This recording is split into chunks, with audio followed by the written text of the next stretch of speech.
Good evening. आज हम लोग जो चैप्टर ले रहे हैं चैप्टर नंबर 8 है, चैप्टर नंबर 5 है क्लास 8 का। And the name of chapter is after 20 years.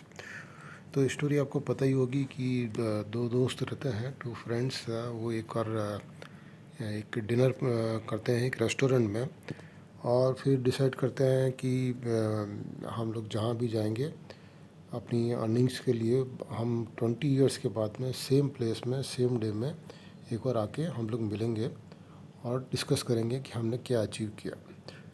तो इस तरह से चैप्टर में आपको स्टोरी जैसे मालूम होगी, ये इस तरह की स्टोरी थी इसमें। तो इसके क्वेश्चन आंसर है, सेक्शन ए के क्वेश्चन आंसर है। सबसे पहले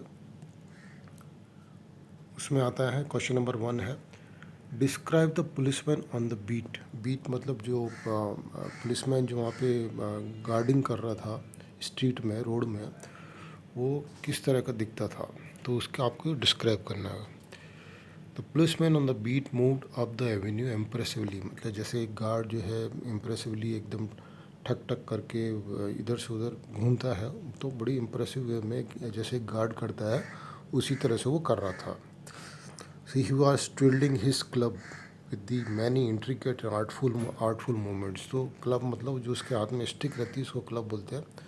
तो उसको घुमा रहा था बड़े एक अच्छे तरीके से, बड़े बड़े मूवमेंट करके उसको हिला रहा था, घुमा रहा था।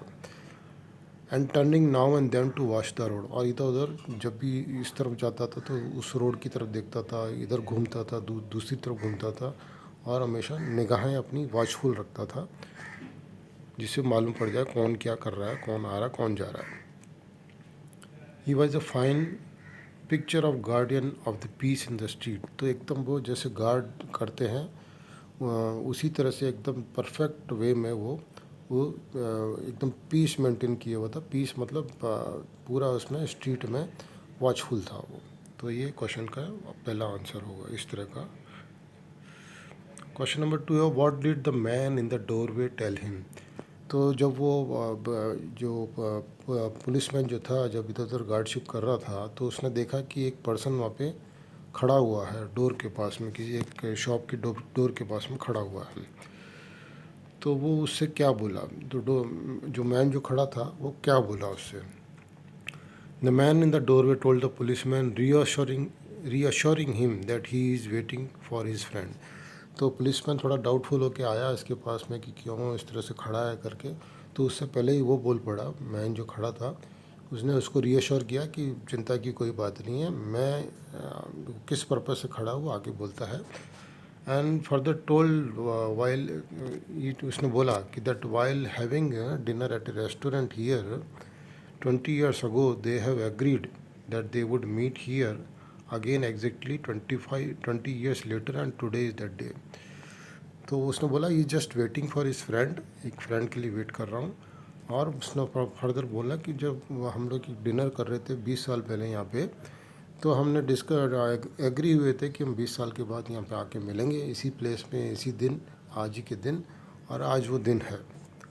तो ये उसने डोर जो पर्सन जो था, मैन जो था, उसने पुलिसमैन को बोला। तो now how did the Bob describe Jimmy. तो जो दोस्त थे, एक का नाम बॉब था, दूसरे का नाम जिमी था। तो बॉब ने जिमी को किस तरह से डिस्क्राइब किया। तो Bob describe Jimmy as the most truest and reliable person. उसने बोला कि बहुत ट्रू पर्सन है, एकदम रिलायबल पर्सन है जिसके ऊपर भरोसा किया जा सके। Although he was a good fellow but he was a person who work slowly and study. यहाँ पे भी उसने एक बात बोली थी कि वो इतना एम्बिशियस नहीं था, बट इस तरह का पर्सन था। ऑल्दो गुड पर्सन था बट वो थोड़ा स्लो और स्टडी रहता था, बहुत ज़्यादा एम्बिशियस और ये सब नहीं था वो। जिमी के बारे में उसने बताया। क्वेश्चन नंबर 4 है, how did the patrolman know that the Bob had done well in the waste.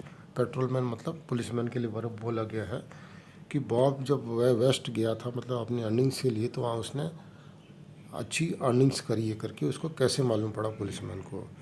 The patrolman knew that the Bob had done well in the west by his handsome watch which has lids set with the diamonds, small diamonds. तो जब दोनों discussion कर रहे थे, कुछ बातचीत कर रहे थे, तब उस बातचीत के दौरान में उसने अपनी वॉच से टाइम देखा, एंड जब टाइम देखा तो वॉच उसकी दिखी, उसमें बहुत बढ़िया सी वॉच थी, हैंडसम वॉच थी, और उस वॉच की लिड्स में चारों तरफ स्मॉल स्मॉल डायमंड्स लगे हुए थे। तो बहुत महंगी वॉच होगी करके पेट्रोलमैन को लगा कि इसने महंगी वॉच पहन रखी, मतलब इसने अच्छी अर्निंग करी होगी वेस्ट में। लास्ट क्वेश्चन है इसका, question number 5। When did the Bob realise that the man he was talking to was not Jimmy Wells, how did he react. तो जब बॉब को कैसे रियलाइज़ हुआ कि जो जिस आदमी से वो बात कर रहा है वो जिमी नहीं है, तो इसको कैसे मालूम पड़ा और उसने इसको कैसी उसकी रिएक्शन थी। सो जब वो दोनों जब जा रहे थे, एक तो दूसरा पर्सन आ गया था, पुलिसमैन वही वाला नहीं था, दूसरा एक पर्सन, उस दूसरे पर्सन को उसने भेजा। तो वो जो दूसरा पर्सन ऐसे जिमी की एक्टिंग करके आया कि मैं जिमी हूँ करके, उसने उससे मिला। एंड जब वो दोनों गले वले मिले, उसके बाद में फिर दोनों उस स्ट्रीट में चलने लगे। तो चलते चलते when they reach the drug store they gauge each other face in the lights. तो जब पहले तो अंधेरा था तो उसमें दोनों के फेस नहीं दिख रहा था, जब लाइट्स में आए एक शॉप के सामने तो उन्होंने एक दूसरे को देखा। देन द बॉब, यहाँ बॉड लिख दिया, Bob realise that the man he was talking to was not Jimmy. तब उसको रियलाइज़ हुआ कि जो वो जिस मैन से बात कर रहा है वो जिमी नहीं है। As the man has a small nose, उसकी छोटी नोज़ दिखी उसको, which Jimmy had long while, which की जगह वाइल आना चाहिए, while Jimmy had long sharp nose. तो जिमी का जहाँ तक उसको डिस्क्रिप्शन याद था बचपन का, या जब वो 16-18 साल के थे तब का, तो जिम्मी की जो नोज़ थी वो शार्प नोज़ थी। तो वो छोटी नोज़ कैसे हो सकती है अभी उसकी, तो ये उसको डाउटफुल हुआ। तब उसको रियलाइज़ हुआ कि ये जिम्मी नहीं है। Then Bob stopped immediately and release, ये दोनों हाथ होल्ड करके चल रहे थे, तो उसने अपना हाथ उससे छुड़ाया from the man arms and said you are not Jimmy. तो उसने इस तरह से उसकी रिएक्शन हुई थी। तो ये क्वेश्चन के आंसर थे, 5 क्वेश्चन के आंसर थे। बाकी क्वेश्चन जो हैं इसके हम लोग नेक्स्ट वीडियो में लेंगे। So thank you for watching this video, thank you very much.